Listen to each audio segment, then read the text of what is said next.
and two other armies, ultimately on the Eastern Front, when they could have easily taken Stalin, they could have easily executed that Jesuit, and the Russian people would have delighted to help the German army come in to overthrow Stalin, because they'd only been tortured by him for in excess of 20 years. Yeah.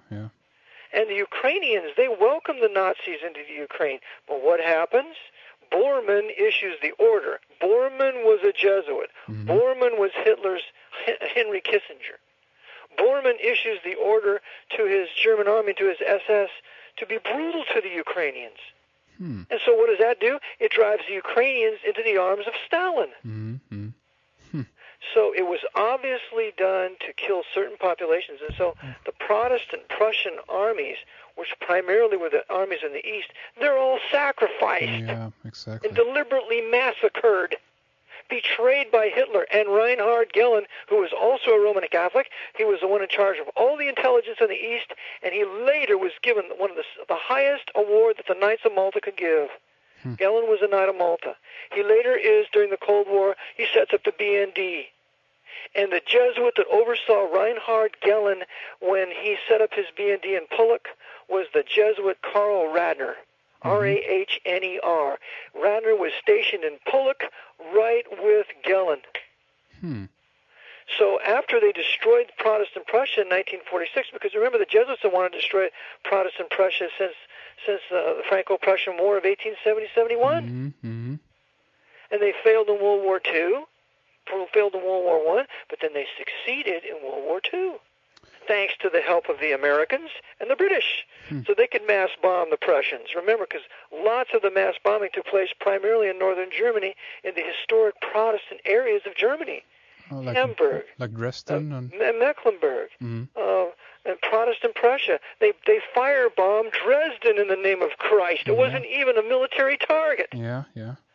The British bombed it in the day, and the Americans bombed it at night, I believe. A 4-mile firestorm engulfed Dresden and killed, it's estimated, 1 million people, and it wasn't even a military target. It was the most beautiful Protestant city in all of Prussia. It was a war against Protestantism. And that was payback for Goering, who was an apostate Protestant and was used by the Jesuits. And what does Goering do? He bombs Coventry. What's Coventry? Coventry was a Protestant city and one of the most beautiful Anglican cathedrals in all of England. They firebombed, they bombed it to smithereens. So they bombed Protestant Coventry, they bombed Protestant Dresden. So they carried out the destruction of the Reformation using both armies pretending to fight against one another. Now, they did bomb Munich. They killed 250,000 people in Catholic Munich, but remember, Munich refused to accept the infallibility of the Pope, and you have a great Roman Catholic priest out of Bavaria, Munich there, whose name was Ignaz von Dollinger, who refused to accept the temporal power or the infallibility of the Pope, challenged anybody to a debate. He was defrocked, he was excommunicated, and the Bavarian people refused to accept the infallibility of the Pope, and they wanted their own nation. In fact, Bavaria did not want to be part of the German Reich, and Hitler shoved that Reich down their throats. So these German Catholics were regarded as German Catholic liberals, and they too were condemned. So they too must be firebombed. They too must be bombed by the Americans. So they took every chance they had here because again, this time was so apocalyptic, to say the least. I mean, the whole world is in war here, basically. So they took this opportunity, as it were, to actually, blow up as many places as possible, and in a almost mass, ritual sacrifice thing, kill as many people as possible. That's right. Let's look at, for example, the German invasion of Russia. Now, the Russian people, they weren't communists. Only 1% of that population was communist. The Communist Party ruled Russia. And how did it rule Russia? It ruled it through the NKVD. The NKVD was run by Jesuits, using certain open Jews to make it look like the Jews ran the NKVD. But the general of the NKVD was a general by the name of Nikolai Vlasic. Nikolai Vlasic was a Gentile, a Russian, and he was the overseer of the NKVD when the NKVD and the Gestapo worked together after they had divided Poland. to kill 15,000 Polish Roman Catholic true nationalists, shooting them in the back of the head in the forest of Katyn near Smolensk in Russia, and putting them in mass graves. I show in my book that the Gestapo and the NKVD worked together. The Gestapo was under Jesuit Hitler. The NKVD was under Jesuit Beria or Jesuit Vlasic. So they both were working together for the elimination of patriotic Roman Catholic Poles who could have truly been a fight against the Russians. This is why they killed Sikorsky, General Sikorsky. General Sikorsky heard of this massacre of his own men, and he demanded to know if Stalin did this. And because of his persistent demand that Stalin was behind this, Churchill and his British SIS had Sikorsky killed. His aircraft went down in the sea, I believe, when it took off from Gibraltar, and that was the end of General Sikorsky and the end of all real resistance to Soviet Russia being on the side of the Allies. So I cover in my book the assassination of these key generals like Sikorsky, like Japanese General Yamamoto, like American General George Patton, like German General Rommel, like French Admiral Jean Darlin. I show how all these great generals were murdered because they were not playing ball by betraying their own people and doing what they were told from the top. They had their own ideas, I guess. They wanted their own country to win. Rommel didn't want to see Germany destroyed. Rommel was a Protestant. Rommel was the one that said, this issue with the Jews has to stop.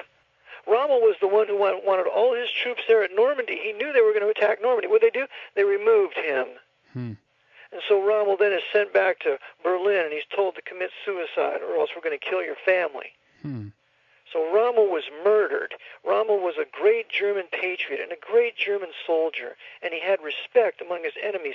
When the Italians, I believe, were stealing from the British POWs in North Africa, Rommel made them give everything they stole back to the British. Really?